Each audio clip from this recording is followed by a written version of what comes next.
नमस्कार मित्रांनो, हा व्हिडिओ शेवटपर्यंत जरूर बघा कारण हा खूप खास आहे. सह्याद्रीच्या कुशीत जन्मलेला तो लहान बालक आज लाखो मराठी माणसाच्या हृदयाचा राजा आहे. शिवनेरी किल्ल्यावर जिजामाता यांच्या मार्गदर्शनाखाली व त्यांच्या पवित्र सानिध्यात लहानाचा मोठा झालेला शिवबा रामायणाचे कथा लहानपणापासूनच ऐकत होता. त्याच बालकाने पुढे जाऊन हिंदवी स्वराज्य उभे केले. छत्रपती शिवाजी महाराज हे केवळ धर्माचे रक्षकच नव्हते, तर ते न्यायाचे अवतार व स्वराज्याचे शिल्पकार होते. त्यांचं लहानपण आणि स्वप्नांना त्यांच्या सुरुवात कशी झाली त्याबद्दल बोलू तर शिवाजी महाराजांचा जन्म 19 फेब्रुवारी 1630 रोजी शिवनेरी किल्ल्यावर झाला. जिजामातांनी दिलेले संस्कार त्यांना स्वराज्यांच्या स्वप्नाकडे आपसुकच वळवत होते. केवळ 16व्या वर्षी त्यांनी पहिला आपला किल्ला जिंकला. त्यांनी सर्व धर्मांचा आदर केला. मशिदींचे सुद्धा त्यांनी संरक्षण केले आणि मुस्लिम सरदारांना महत्वाची पदे देखील दिली. हिंदुत्वाची रक्षा करतानाही त्यांनी प्रजेचा पूर्ण विचार आणि विश्वास केला. त्यांच्या युद्ध कौशल्याच्या जादूबद्दल तर कित्येक लोक बोलून गेले आहेत. गनिमी कावाच्या बळावर त्यांच्या लहान सैन्याने मोठ्या साम्राज्याचे चिथळे उडवले. प्रतापगडावरील अफजल खानाच्या लढतीत चतुराईने त्यांनी विजय मिळवला. पश्चिम तटावर नौसेना म्हणजेच नेव्ही उभी करून त्यांनी आपल्या स्वराज्याचे रक्षण केले. रायगड, प्रतापगडासारखे अजिंक्य किल्ले त्यांनी बांधले. ते एक आदर्श शासन व्यवस्था चालवण्यात सुद्धा तरबेज होते.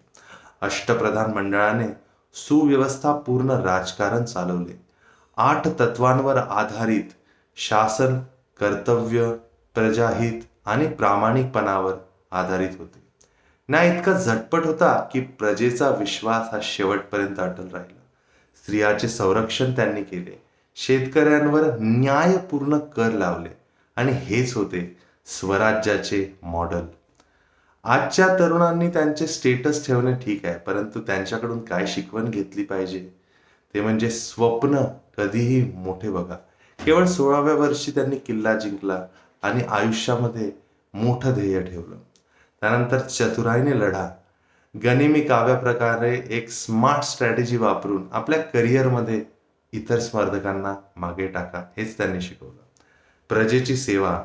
राजा असूनही प्रजेच्या दुःखांकडे कधीही दुर्लक्ष त्यांनी केलं नाही आणि आजच्या नेत्यांनी त्यांचा आदर्श घ्यायला पाहिजे. इच्छाशक्ती इतकी प्रबळ. आग्र्याच्या तुरुंगातून त्यांनी सुटका केली. अपयश आलं तरी त्यांनी हार नाही मानलं.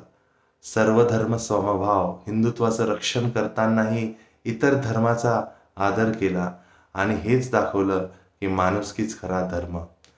1674 मध्ये रायगडावर छत्रपती होऊन त्यांनी स्वराज्य घोषित केले आणि आजही त्यांच्या मूर्ती, त्यांचे पुतळे, त्यांचे फोटो हेच सांगतात की जगा, लढा आणि जिंका. तर मित्रांनो, आजच्या शिवजयंतीच्या पवित्र दिवशी शपथ घेऊया की या देशासाठी, या हिंदुत्वासाठी आणि पूर्ण मानवजातीसाठी आपण 100% शिवरायांचे गुण घेतले नाहीत तरी त्यांच्यासारखं 1% गुण जरी आपण आपल्या आयुष्यात अवलंबलं तर या दुनियेचा स्वर्ग झाल्याशिवाय राहणार नाही. मित्रांनो, जर तुम्हाला ही रील आवडली, जर हा व्हिडिओ तुम्हाला आवडला तर याला नक्कीच लाईक आणि कॉमेंट करा. जर तुम्हाला व्हिडिओमध्ये काही कमी वाटलं तर नक्कीच मला कमेंटमध्ये सांगा. मला सुद्धा शिकायला आवडेल आणि समोर मी नक्कीच इम्प्रूव्ह करेल. जय हिंद, जय महाराष्ट्र, जय भवानी, जय शिवाजी. धन्यवाद.